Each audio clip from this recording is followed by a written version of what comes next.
ሰላም ሰላም ክብራት ኣሕዋተይ ከመይ ኢኹም? ከም ሰላም ዘለኹዎ ሰላም ክትህልውለይ በዓልቲ ሙሉ ተስፋ እየ እና ሳብስክራይብ ላይክ እናገበርኩም ምትዕኹም ኣይፈልይን ኣሕዋተይ ማዕረይ ሎማዓንቲ ሒዘልኩም መፅአ እኒኹ ድማ ዛንታ ወይዘሮ ኣበባ ዝብል ሒዘልኩም መፅአ እኒኹ ዳይና ዛንታ ትብዓት ወይዘሮ ኣበባ ኣብ ሓንቲ ንእሽተይ ዓዲ ወይዘሮ ኣበባ ዝበሃላ ልዋህ ግን ድማ ጽኑዕ መርገፂ ዝነበረን ኣዶ ነበራ። እታ ዓዲ ንውሉድ ወለዶ ዝመሓላለፍ ሓደ ልምዲ ነበራ። እዚ ልምዲ ኣብ እዋን ዓፂድ ኣብቲ ዝበቐለ እክሊ ነቲ ዝበለፀ ክፍሊት ንሓደ መንፈስ ዓዲ ዝብልዎ ዝኣምንዎ ነገር ክውፍዩ ይነብሩ ነበሩ። እቶም ሽማግለታት ዓዲ እዚ ዘይተገበረ ነቲ መንፈስ ቁጣዓ እዩ መዓት ድማ ኮርደና እዩ ኢሎም ይኣምኑ ነበሩ። ወይዘሮ ኣበባ ግን ብትምህርቲ ይኹን ብልቦና እዚ ተግባር ቁኑዕ ከም ዘይኮነ ይርድአን ነበረ።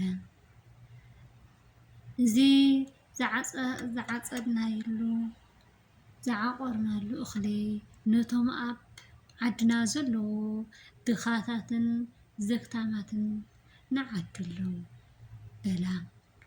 ኣብቲ ንዘይርአ ነገር ምውፋይ ዝሐሸ በረከት ምርካብና ዝበለፀ ጽኑዕ እምነት ነበረን። ሕዚ ሓሲብን ብዙሓት ግሮትን ኣካፈሎኦም።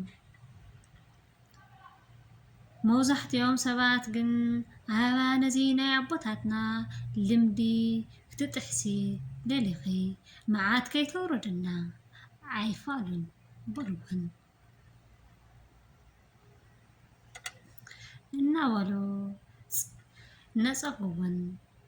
እናበሉ ዘረብአን ነፀጉቦ።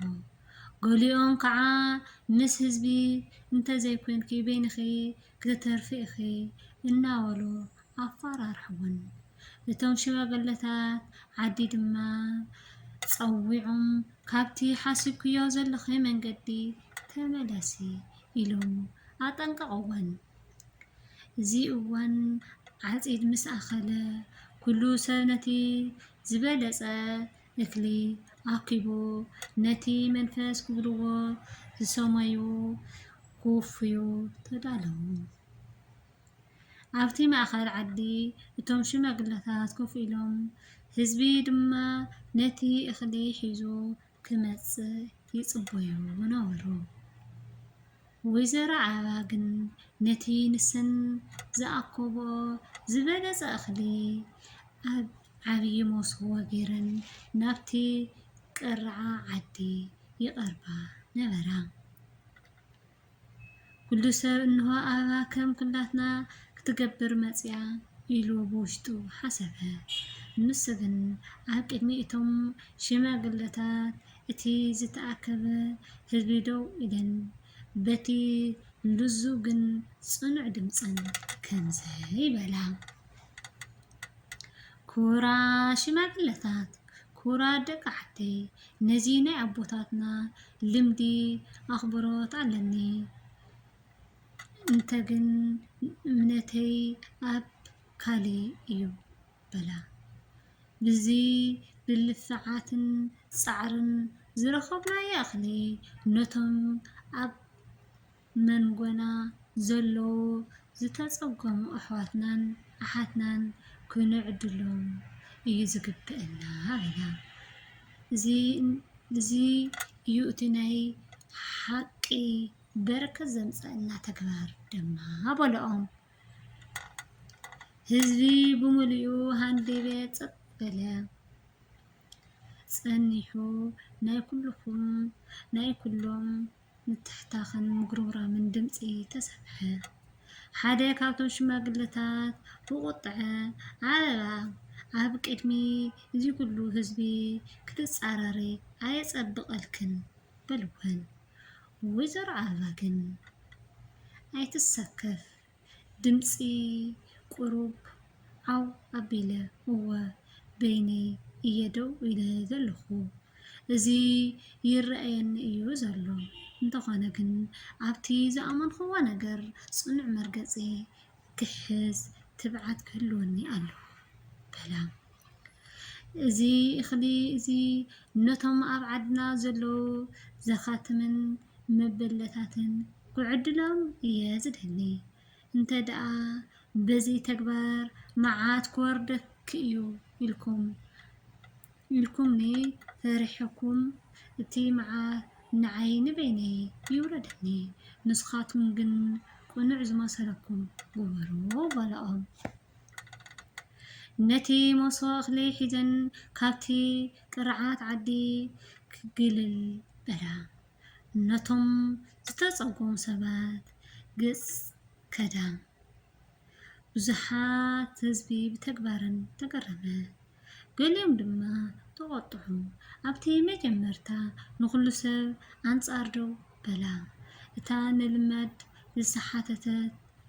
ንሰሓተት እናበሉ ይሓምይወን ይጸርፍወን ድማ ነበሩ ግን ቀስ ብቐስ ገለ ሰባት ነቲ ወይዘሮ ኣባ ዝገበርኦ ተግባር ከስተንትንዎ ጀመሩ ሓንቲ መበለት ወይዘሮ ኣባ ዝሃባ እኽሊ ንደቃ ከምዘዕገበቶም ክትዛረብ ጀመረት ሓደ ስንኩል ብሰንኪ እቲ እኽሊ ካብ ጥሜት ከም ዝደሓነ ነገረ እቶም ዝተረፉ ድማ ነቲ መንፈስ ኢዶም ዝወፈይዎ እኽሊ